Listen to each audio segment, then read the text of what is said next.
What's going on, everybody? Kalipas Tech here, coming back at you with another video. In this video, we're going to be doing a quick comparison between the OnePlus Nord N20 5G and the Samsung Galaxy A13 5G. Now before we go any further, I do want to remind you to go ahead and hit that subscribe button, and if you want to learn more about either of these phones individually, I will be linking to several videos about them in the description, as well as some information about pricing and availability, because this is always changing. But with that being said, let's get started. So with the OnePlus Nord N20 5G, we're getting a 6.43-inch AMOLED display with a resolution of 1080p, a PPI of 409, an aspect ratio of 20:9, and an 85.3% screen-to-body ratio. With the Samsung Galaxy A13 5G, we're getting a 6.5-inch 90Hz PLS TFT display with a resolution of 720p, a PPI of 270, an aspect ratio of 20:9, and an 81.1% screen-to-body ratio. So for what they are, both of these phones do have good displays, but I would say in pretty much every way, the OnePlus Nord N20 5G is going to be a little bit better. First of all, it has a 1080p resolution, which is going to give it a sharper and more crisp image compared to the 720p with the Samsung Galaxy A13 5G. And when you're doing stuff like watching videos and looking at photos, this is definitely going to make a huge difference. In addition to this, the OnePlus Nord N20 5G does have an AMOLED display versus a PLS TFT, and this is going to give the OnePlus brighter and bolder colors, and the viewing angles are going to be better as well. So if you're outside in the sun, for example, it's going to be a lot easier to see the OnePlus Nord N20 5G than it will be to see the Samsung Galaxy A13 5G. And I can say from experience, again, this does make a huge difference. I live in a place where it's really sunny, of course, and I've used both of these phones outside plenty of times, especially with sunglasses, and I will say the OnePlus Nord N20 5G is actually really easy to see, whereas with the Samsung Galaxy A13 5G, you pretty much can't see it at all when you're wearing sunglasses. So again, in places where it gets really sunny, this is definitely something to keep in mind. Now, all this being said, despite the fact that the OnePlus Nord N20 5G just has a better display in pretty much every way, one advantage the Samsung Galaxy A13 5G does have is that it has a 90Hz display versus the OnePlus Nord N20 5G that only has a 60Hz refresh rate. Now, in my experience, the difference isn't really that visible, but with the higher refresh rate, the movement on the screen is going to be a little bit faster and smoother. So if you're doing something like streaming videos, for example, where there's a lot more motion on the screen, then that's where this is going to make a difference. But again, honestly, I didn't even know that the OnePlus Nord N20 5G only had a 60Hz refresh rate until like really recently, and I've been using this phone a lot for quite a while now. So again, having a 90Hz refresh rate is going to be a little bit of an advantage in favor of the A13 5G, but really in practice, it's not going to make that much of a difference. Now for storage, with the OnePlus Nord N20 5G, we're getting 128GB of internal storage with microSD card expansion, and with the Samsung Galaxy A13 5G, we're getting 64GB with microSD card expansion as well. So I would say for the average user, you should be fine with either phone. But that being said, of course, with double the space, the OnePlus Nord N20 5G is going to have an advantage here. And if you're really a power user, if you have a lot of apps and photos and videos and stuff like that, then I would definitely say this is going to be the better choice here. But keep in mind, both phones do also have microSD card expansion. So if you do have a lot of photos and videos, for example, this is definitely going to come in handy. So again, in general, obviously the OnePlus Nord N20 5G does have the advantage here because it has double the storage, but 64GB really isn't bad either. And again, for the average user, unless you have a bunch of photos and videos or a lot of apps, then you should be perfectly fine. Now, neither of these phones have wireless charging, not very surprising there, but for security features, both have fingerprint scanners and face unlock. With the OnePlus Nord N20 5G, we got a fingerprint scanner right here in the display. Looks real nice and premium. Let's give it a try. There we go, one more time. And there we go. So as you can see, not only does it look real good, but it's also really fast and responsive, so definitely no complaints here. With the Samsung Galaxy A13 5G, the fingerprint scanner is right here on the power key. Let's give it a try. There we go, one more time.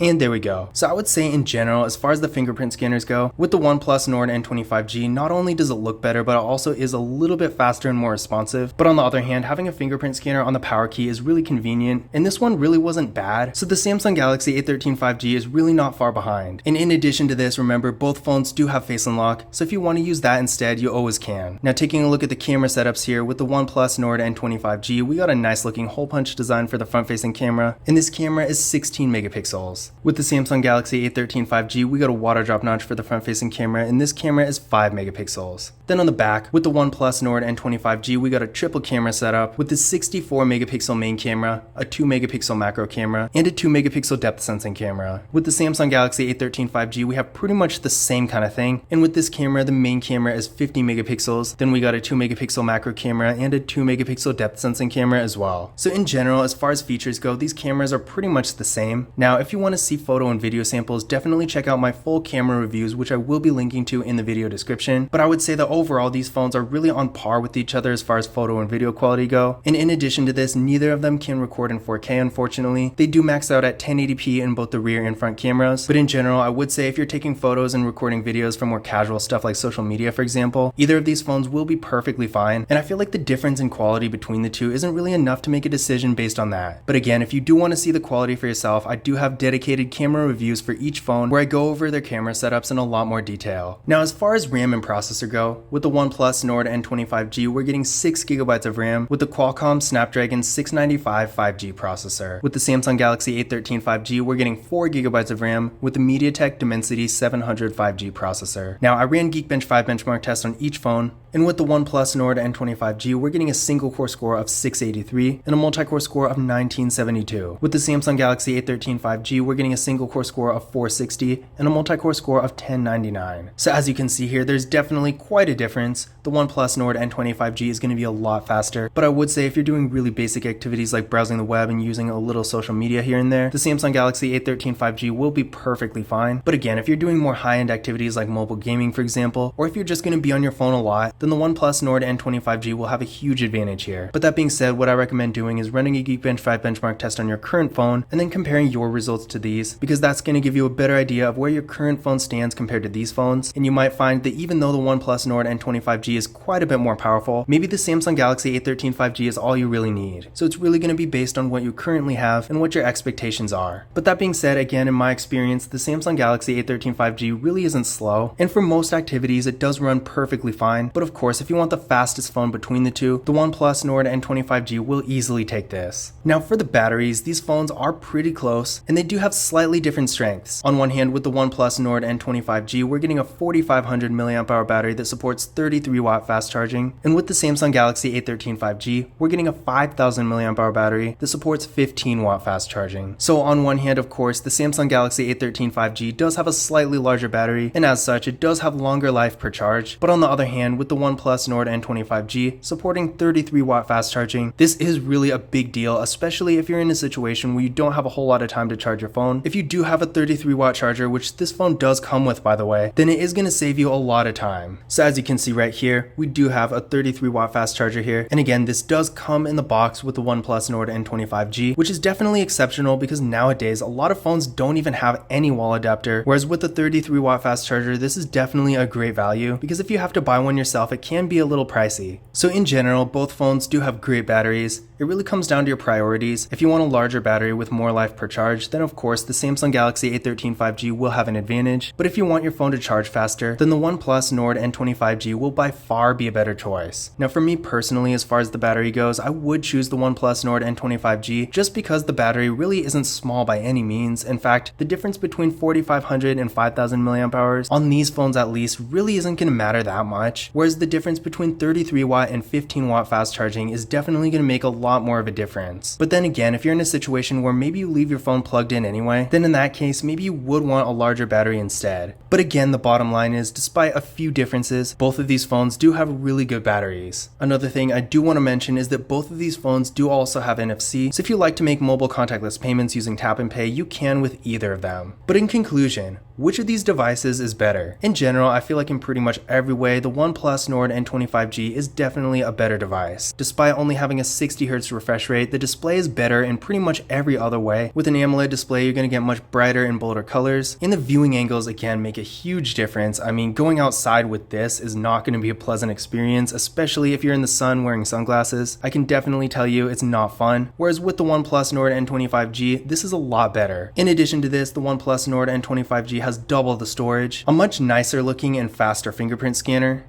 a much more powerful processor, and I personally value the better fast charging over a larger battery. But that being said, on the other hand, the Samsung Galaxy A13 5G is really not a bad phone at all. It does have a higher refresh rate, which again, in my opinion, doesn't make a huge difference, but maybe you're playing a lot of games or something where there's a lot of motion on the screen, then it might be a tiny bit better, or at least balance out the difference between the AMOLED and the PLS TFT display. Again, in my opinion, I kind of doubt most people are even going to notice, but again, still something to keep in mind. And then with the Samsung Galaxy A13 5G, this phone does have a slightly larger battery, so if you don't care about fast charging, then battery wise this phone will have the advantage. But at the end of the day, despite their differences, I do think both of these phones are really good devices that provide quite a bit of value for the money. But this concludes my comparison between the OnePlus Nord N20 and the Samsung Galaxy A13 5G. Again, if you want to learn more about either of these phones, I will be linking to several other videos about them in the description, as well as some information about pricing and availability. But I hope you enjoyed the video, and I hope you found this information useful as well. If you did, don't forget to give it a thumbs up and hit that subscribe button. Be sure to follow Kalipis Tech on Twitter and Instagram, and as always, I will see you in the next video.